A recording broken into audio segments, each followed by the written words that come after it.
The leather jacket hit the floor with a thud, and suddenly every conversation in Murphy's bar stopped dead. Sally Johnson stood there, her torn shirt revealing the eagle, globe, and ang tattooed across her shoulder blade. The massive biker who had just assaulted her took one look at that Marine Corps insignia, and his face went white as a ghost.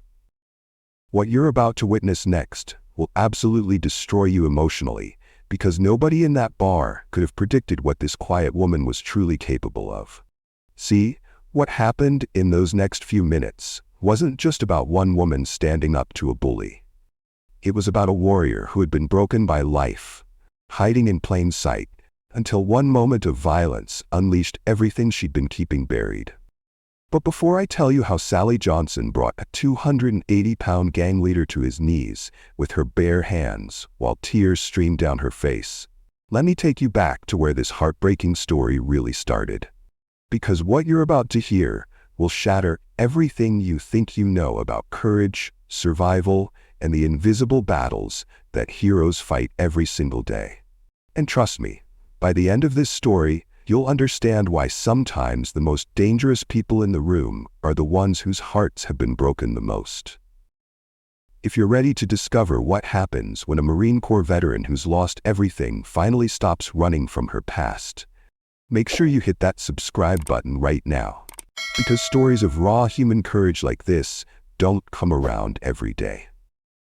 Let's go back to 3 months earlier when Sally first walked into Murphy's bar, carrying not just secrets, but scars so deep they had changed the very core of who she was. Sally Johnson had been coming to Murphy's bar for 3 months now, always sitting at the same corner table, always ordering the same thing, black coffee and a burger, no fries. At 34, she was quietly beautiful in a way that seemed almost fragile, like someone who had been beautiful once, but life had worn her edges smooth. Her dark skin had lost some of its warmth, and her eyes held not just stories she never shared with strangers, but pain so deep it seemed to echo in her silence. She wore simple clothes, jeans, boots, and always a long-sleeved shirt that covered not just her arms, but the truth of who she used to be. But here's what nobody at Murphy's knew about Sally Johnson, and it's gonna break your heart. She wasn't just another local trying to get by.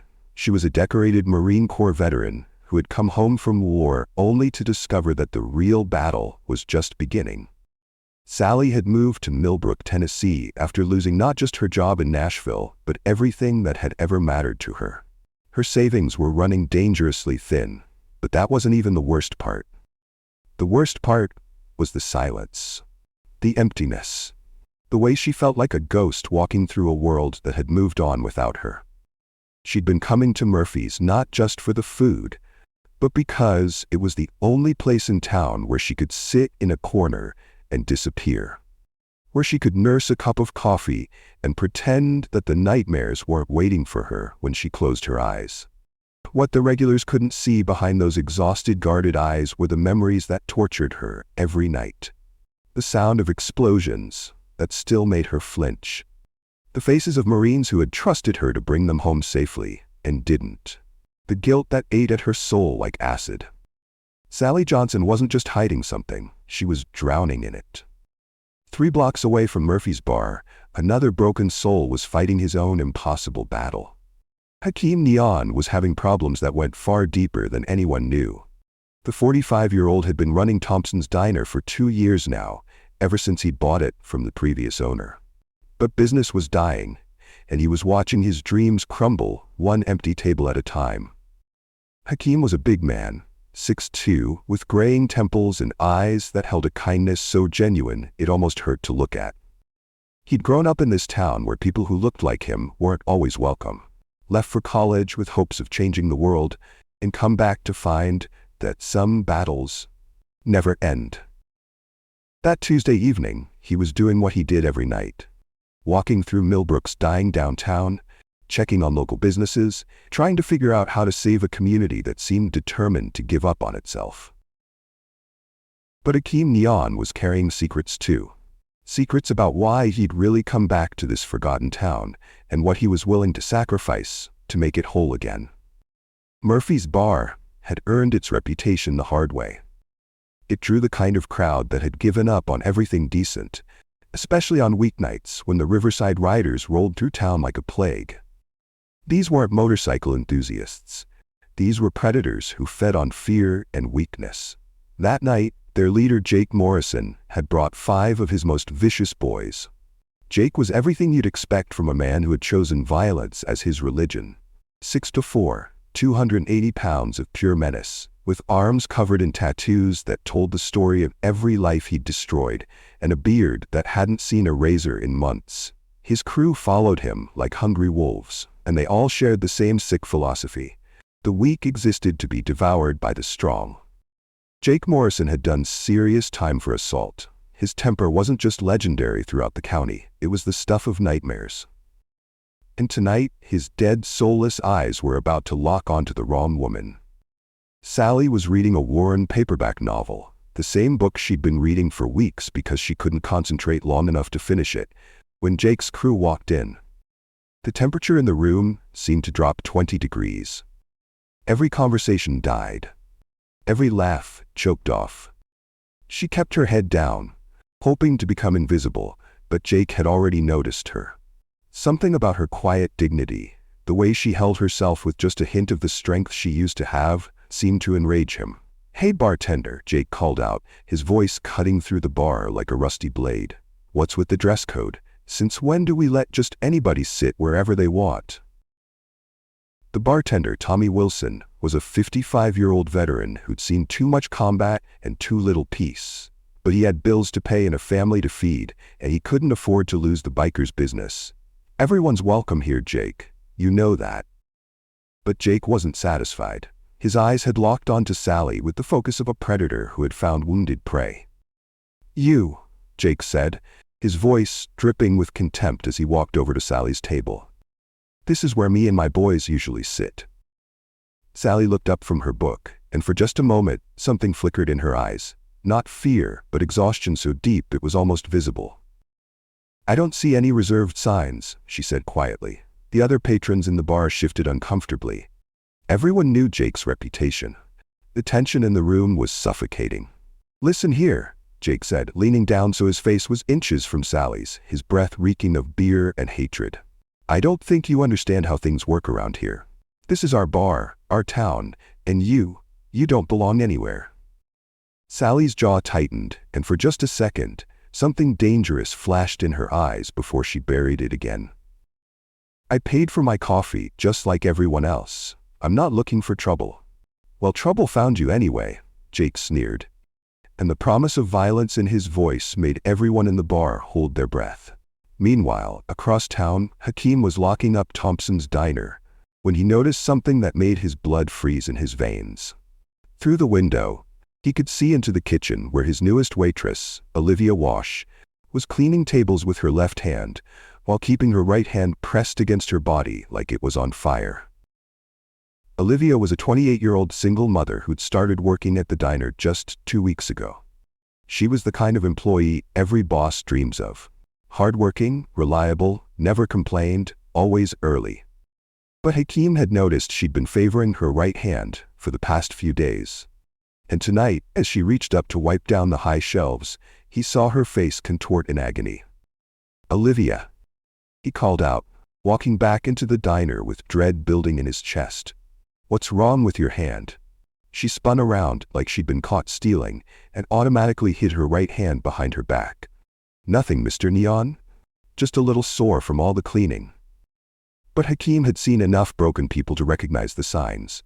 Her right hand was grotesquely swollen, and from what he could see, at least 2 fingers looked shattered. Back at Murphy's, Jake's patience had finally snapped completely. "I'm gonna count to 3, he told Sally, his voice carrying the promise of violence that had terrified this town for years. 1, 2. Sally stood up slowly, gathering her things with hands that barely trembled. She wasn't afraid. Fear was a luxury she couldn't afford anymore. She was just tired.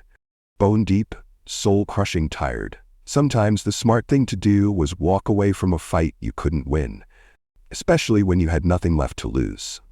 But as she moved to leave, Jake grabbed her arm with enough force to leave bruises. "Not so fast. I think you owe me and my boys an apology for taking our table." "Let go of me," Sally said, her voice dropping to a tone that should have warned him he was about to cross a line that couldn't be uncrossed. "Or what?" Jake laughed, his grip tightening until she winced. "What's a broken down nobody like you gonna do about it?" That's when Sally made what seemed like a desperate mistake. She tried to pull away, and Jake, drunk on power and beer and the sick pleasure of hurting someone weaker, yanked her back so hard that the shoulder of her shirt tore completely. The sound of ripping fabric echoed through the suddenly silent bar like a gunshot. And in that moment, everything changed forever. Because what Jake Morrison had just exposed would turn him from the hunter into the hunted in the span of a single heartbeat. For a moment, nobody in Murphy's bar could even breathe. Sally stood there, her torn shirt hanging off her shoulder, revealing something that changed everything. Across her shoulder blade, in stark black ink that seemed to burn under the bar's dim lights, was the most detailed Marine Corps tattoo anyone in that room had ever seen. The eagle, globe, and anchor seemed to pulse with life, but it was the words beneath it that made Jake's blood turn to ice water. 2nd Battalion, 1st Marines, Fallujah 2006. But that wasn't all. Around the edges of the tattoo, barely visible in the dim light, were scars. Not the clean lines of surgery, but the jagged, twisted marks of shrapnel and explosions. This wasn't just a tattoo. It was a map of pain, a memorial to battles fought in hell itself. Jake Morrison had done a lot of evil things in his miserable life, but he'd never served his country. He'd never put his life on the line for anything bigger than his own sick pleasures. And suddenly, looking at that tattoo, those scars, he realized he'd just assaulted a Marine Corps veteran who had bled for this country while he was hiding behind bars. "Oh, sweet Jesus," someone whispered from across the bar, the words hanging in the air like a prayer. "She's a Marine." The atmosphere in Murphy's bar shifted, like the moment before lightning strikes. Sally looked around the room, seeing the shock, the horror, the sudden respect in everyone's faces. For 3 months, she'd kept her past buried, but now there was no going back. The warrior she tried so hard to forget was standing naked and exposed for everyone to see. "Staff Sergeant Sally Johnson, United States Marine Corps," she said, her voice carrying the authority of someone who'd commanded troops in the fires of combat. But there was something else in her voice now. Pain so raw it made grown men want to weep. "I served 3 tours in Iraq and 1 in Afghanistan. I'd been shot at by insurgents who wanted me dead, survived 2 IED attacks that should have killed me, and watched Marines, good Marines, Marines who trusted me, die in my arms while I couldn't do a damn thing to save them." She looked directly at Jake, who had gone pale as death and was backing away like she was on fire. "I've seen evil, real evil. The kind that burns children alive and cuts off heads for sport. I've fought monsters that would make you wet yourself just looking at them." Her voice broke just slightly, and in that crack, everyone in the bar could hear the years of pain, the nights of no sleep, the guilt that was eating her alive from the inside. "What I won't do," she continued, her voice growing stronger, "is let a coward like you intimidate me in the country I bled to protect." At the same time, across town, Hakeem had convinced Olivia to let him examine her hand, and what he found made his stomach turn and his heart shatter into pieces. 2 fingers were definitely broken, badly, and from the pattern of bruising, the fingerprints clearly visible in the purple and black marks on her wrist, it was sickeningly clear this wasn't an accident. "Olivia," he said as gently as his rage would allow, "who did this to you?" The dam broke. Tears started flowing down her cheeks like a river of pain. "My boyfriend, ex-boyfriend. He got angry when I told him I was leaving him. He said if I took the job at your diner, he'd make sure I couldn't work anywhere. He said he'd break every bone in my body before he'd let me be independent." Hakeem felt a fury rising in his chest that he hadn't experienced in years. "How long has this been going on?" 2 years, Olivia whispered, her voice barely audible. "He's been getting worse, so much worse. That's why I moved here from Memphis with my daughter. But he followed me, he always follows me. He says I'll never be free of him, never be safe, never be able to protect my baby girl." The atmosphere in Murphy's bar had transformed completely. Jake's crew was looking at their leader not with respect, but with disgust and shame. Even criminals had codes, and assaulting a female veteran, a Marine who had sacrificed everything for her country, was crossing a line that made them sick to their stomachs. "Jake," said Barth Rodney, Jake's second in command and an Army veteran himself, his voice thick with revulsion. "You messed up bad, man. Real bad. That woman served our country while you were sitting in prison like a coward." But Jake's pride and stupidity wouldn't let him back down completely. His ego was wounded, and wounded animals are always the most dangerous. "I don't care what kind of tattoo she's got," he snarled, spittle flying from his lips. "She's still just a broken down." He never finished the sentence. Sally moved faster than physics should have allowed, using techniques she'd learned in Marine Corps martial arts training and perfected in life-or-death combat situations. In one fluid motion that was beautiful and terrifying to watch, she had Jake's 280-pound frame on the ground with his arm twisted behind his back, in a position that would snap bone if he even thought about resisting. "The word you're looking for," she said with deadly calm, her knee pressed into his spine, "is Marine. And if you ever touch me or any other woman in this bar again, you'll find out exactly what a Marine who has nothing left to lose is capable of doing to garbage like you." But here's what broke everyone's heart. As she held this monster on the ground, tears were streaming down Sally's face. Not tears of fear or pain, but tears of rage and grief for everything she'd lost, everything she'd given up, everything that had been taken from her by a world that didn't know how to welcome its warriors home. Meanwhile, Hakeem had heard enough to make his heart explode with fury. He pulled out his phone and called 911, then sat down across from Olivia with the gentle strength of a man who had made saving broken people his life's mission. "Here's what's gonna happen," he said, his voice steady but his hands shaking with rage. "First, we're getting you to the hospital right now. Second, you're pressing charges, and I'm gonna make sure he goes to prison for what he's done to you. Third, you're never going back to him. Never. Do you hear me? This ends tonight." "I can't afford a lawyer," Olivia protested through her tears. "And he said he'd kill me if I ever called the police. He said he'd hurt my daughter. She's only 5 years old, Mr. Nyan. I can't put her in danger." Hakeem reached into his wallet and pulled out a business card that would change everything. "My sister is a lawyer in Nashville. She specializes in domestic violence cases, and she's never lost one. Not one. And she won't charge you a single penny. As for him threatening you and your daughter, well, let's just say this town takes care of its own, and your family now." What Olivia didn't know, what nobody in Millbrook knew, was that Hakeem Nyan wasn't just a diner owner trying to make ends meet. The truth would have stunned them all.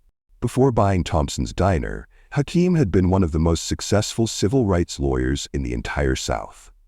He'd made millions representing victims of discrimination and police brutality, winning cases that had changed laws and saved lives across the country.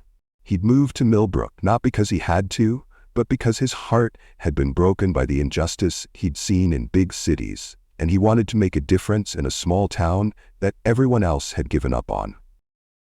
The diner was barely breaking even because Hakeem was secretly paying for meals for families who couldn't afford them, funding full college scholarships for local kids, and investing hundreds of thousands of his own money in other small businesses around town. He was quietly, methodically transforming Millbrook, one act of love at a time. As the police took Jake away that night in handcuffs, something fundamental changed in Sally Johnson. For the first time in months, she felt like herself again. Not the broken, invisible woman she'd become, but the Marine who had once led troops through hell and brought them home alive. The other patrons in Murphy's, led by Barth Rodney, approached her with the kind of respect and gratitude usually reserved for heroes. "Ma'am," Barth said, his voice thick with emotion, "I want to apologize for what happened here tonight. That was the most courageous thing I've ever seen. And I want you to know, you've got friends in this town now. Real friends who will have your back no matter what." Sally looked around the bar, seeing faces that were no longer hostile or indifferent, but welcoming and protective. For the first time in years, she felt like she belonged somewhere. "I appreciate that more than you know," she said, her voice still rough with emotion. Maybe it's time I stopped trying to be invisible. Maybe it's time I remembered who I really am. The next morning, Hakeem was at Thompson's diner early, as always, when Sally Johnson walked through the door. She'd heard about what he'd done for Olivia, and she had a proposition that would change both their lives.